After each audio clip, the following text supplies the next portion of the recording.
जय हिंद दोस्तों, Vande Mataram. Darwin's theory of evolution हम सभी ने पढ़ा है। मतलब उसमें बताया गया था कि कैसे इवोल्यूशन होता है और जो इवोल्यूशन नहीं करता वो कहीं ना कहीं अतीत के गर्त में खो जाता है। अब ऐसा ही कुछ बॉलीवुड के सामने भी सिनेरियो बन गया है। बॉलीवुड के लिए अब इवोल्यूशन का सहारा लेना बहुत ज़्यादा ज़रूरी है।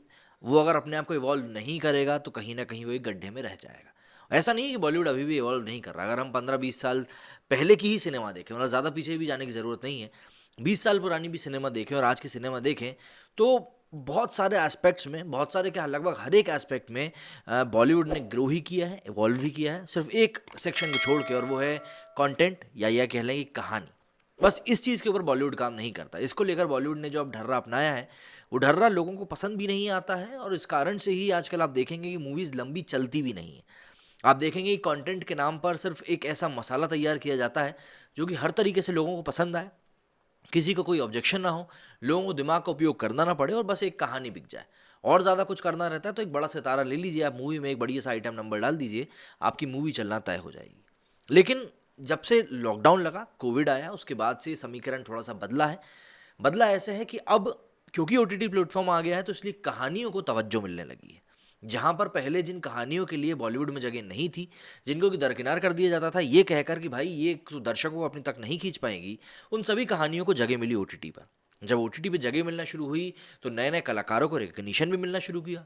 पंकज त्रिपाठी को भी वहीं से रिकग्निशन मिला है, ये बात हमें माननी पड़ेगी। प्रतीक गांधी एक उभरता हुआ सितारा ऐसे ही नहीं बन गया स्कैम 1992 से। तो ये कहना कहीं से कहीं तक भी गलत नहीं होगा कि ओटीटी ने बॉलीवुड के सामने एक ऐसा ओपन चैलेंज खोल दिया कि बॉलीवुड को ना चाहते हुए भी अब उस चीज़ का प्रेशर लेना पड़ रहा है कि उनको कहानियों पे काम करना पड़ेगा। लेकिन बात वही आ जाती है कि कुत्ते की दुम को आप कितना ही आप एक नल्ली में घुसा के क्यों ना रखो, वो सीधी नहीं होगी। तो इसलिए बॉलीवुड अभी भी उस चीज़ को समझ नहीं रहा है, अभी भी कंटेंट पे काम नहीं कर रहा है। अब वो किस चीज़ पे काम कर रहा है, अब वो दूसरे मार्केट्स को घेरने पे काम कर रहा है। हमने देखा किस तरीके से बॉलीवुड जो है साउथ की मूवीज़ को उठाता है, उनके ऑफिशियल रीमेक के राइट्स खरीदता है, उनके रीमेक बनाता है और अच्छे अच्छे सितारों को उसमें डालकर एक मूवी बना देता है। मतलब सलमान खान हो गया, इसके अलावा अभी जर्सी मूवी आ रही शाहिद कपूर की, ये सब के सब इसी चीज़ के एक बहुत बड़े एग्जाम्पल्स हैं कि किस तरीके से आप एक साउथ की चली हुई मूवी को, जिसका कि रिस्पॉन्स आपको पता है पब्लिक ने कैसा दिया है, उस रिस्पॉन्स को उठा के आप भैया एक मूवी बना दो, डिट्टो ऐसी की वैसी, scene by scene, shot by shot, आपकी मूवी चल जाएगी। ये एक हिट फार्मूला बॉलीवुड ने अख्तियार कर लिया था। लेकिन साउथ इंडियन सिनेमा, जो कि बहुत बड़ा, बहुत वास्ट सिनेमा है, अलग अलग लैंग्वेजेस आती हैं उसमें, काफ़ी सारे रीजनल सिनेमाज हैं उसमें, उन्होंने भी इस चीज़ को देखा कि भाई हमारी मेहनत के ऊपर बॉलीवुड ज़्यादा पैसे कमा रहा है। तो इसके लिए उन्होंने क्या किया, उन्होंने पैन इंडिया रिलीज़ का एक नया तरीका निकाला। बाहुबली, जिसकी कि नॉर्थ में बिल्कुल भी मार्केटिंग नहीं करी गई थी, उसके बाद भी उसने जिस तरीके से रिकॉर्ड पे रिकॉर्ड तोड़े, उसने लिटरली बॉलीवुड की नींद उड़ा के रख दी। मतलब आप ज़रा सोचिए कि आप जिसको कॉपी करते थे, अब वो खुद ही अपना माल अपने आप से बेचने लगे, तो आप क्या करोगे? आपकी दलाली तो गई ना तेल लेने के लिए। ठीक वही चीज़ हुई।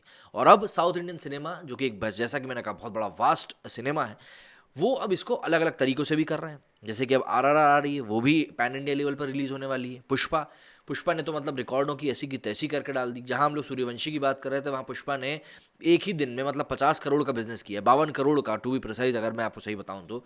सूर्यवंशी ने कुछ 27 करोड़ कुछ का बिजनेस किया था। तो आप यहाँ पर ये कह सकते हैं कि भाई वो तो उस लैंग्वेज में भी रिलीज हुई। तो आप ज़रा सोचो ना कि वो लैंग्वेज सिर्फ एक प्रदेश में, दो प्रदेश में, तीन प्रदेश में आप सुन सकते हो। सूर्यवंशी तो पूरे भारत में रिलीज हुई थी, तो उसके मुकाबले पुष्पा का जो क्रेज़ था वो देखते ही बनता है। तो ऐसे में अब साउथ इंडियन सिनेमा से टक्कर लेने के लिए बॉलीवुड अब क्या कर रहा है, बॉलीवुड अपनी मूवीज़ को भी हर एक लैंग्वेज में रिलीज़ करने की तैयारी कर रहा है। मतलब ब्रह्मास्त्र का मोशन पोस्टर जो लॉन्च हुआ, उसके बाद इस बात की घोषणा करी जा रही है कि वो भी अलग अलग लैंग्वेजेस में रिलीज़ करी जाएगी, और बॉलीवुड भी एक बार फिर से साउथ इंडिया के कदमों पर चलने की कोशिश कर रहा है। लेकिन बात वहीं पर अगर अटक जाती है कि भाई क्या बॉलीवुड वाले कंटेंट के मामले में कुछ कर पाएंगे? कोविड महामारी के बाद से ही हैवी बजट की फिल्मों की रिकवरी के लिए मेकर्स को मल्टी लैंग्वेज और पैन इंडिया रिलीज करने में लगे हुए हैं। इस क्रिसमस पर 83 न सिर्फ हिंदी बल्कि साउथ के 4 लैंग्वेजेस में रिलीज हो रही है। इसी रेट पर अतरंगी रेप भले ही ओटीटी पर रिलीज है, मगर वो भी तमिल लैंग्वेज में डब होकर रिलीज होगी। अपकमिंग फिल्मों के लिहाज से इस लीग में ब्रह्मास्त्र भी शामिल है। शनिवार को इस बाबत हैदराबाद में Baahubali fame SS Rajamouli south में ब्रह्मास्त्र को प्रेजेंट करने के लिए ऑन बोर्ड आए। साउथ इंडियन लैंग्वेज में ब्रह्मास्त्र को लेकर अवेयरनेस जगाने के मद्देनजर मेकर्स की गंभीरता भी जाहिर हुई। SS राजमौली ने मंच पर थे, वहां बाकायदा करण जौहर, रणबीर कपूर, अयान मुखर्जी, आलिया भट्ट भी पहुंचे थे। फिल्म में ऑलरेडी नागार्जुन अहम रोल में है, वो भी सबकी हौसला अफजाई के लिए वहां मौजूद थे। अयान ने तो राजमौली को अपना गुरु करार दे दिया। अयान ने राजमौली के पांव छूकर आशीर्वाद तक लिया। करण जौहर ने अपनी खुशी जाहिर करते हुए कहा कि मुझ में और राजमौली सर में तो खैर टैलेंट के लिहाज से कुछ भी कॉमन नहीं है, मगर हाँ उन्होंने स्टूडेंट नंबर 1 बनाई थी। मेरी भी एक फिल्म का नाम स्टूडेंट ऑफ द ईयर है। बाकी उनके सिनेमाई जीनियस के सामने तो हम लोग धूल बराबर भी नहीं है। मैं उनकी हर फिल्म देखता हूँ। मक्खी को मैंने कुर्सी पर खड़े होकर तालियां बजाई थी। उनकी बाहुबली इंडियन सिनेमा की पहली क्रॉस ओवर फिल्म थी। उसके बाद से पैन इंडिया फिल्म का इजाद हुआ। ब्रह्मास्त्र की प्रेजेंटिंग ताकत बनने के लिए मैं उनका शुक्रगुजार हूँ। उनके आने से साउथ के मार्केट में ब्रह्मास्त्र बड़ा डिफरेंस क्रिएट कर पाएगी। ऐसे तो राजमौली ने इस मौके पर कहा कि ब्रह्मास्त्र का कॉन्सेप्ट अनोखा है। कई मायनों में ये मुझे अपनी बाहुबली की याद दिलाता है। इसे बनाने में अयान मुखर्जी ने जितना लंबा वक्त दिया है उतना मुझे बाहुबली पर लगा था। अयान का जो विजन है वो इंडियन सिनेमा का नया चैप्टर है।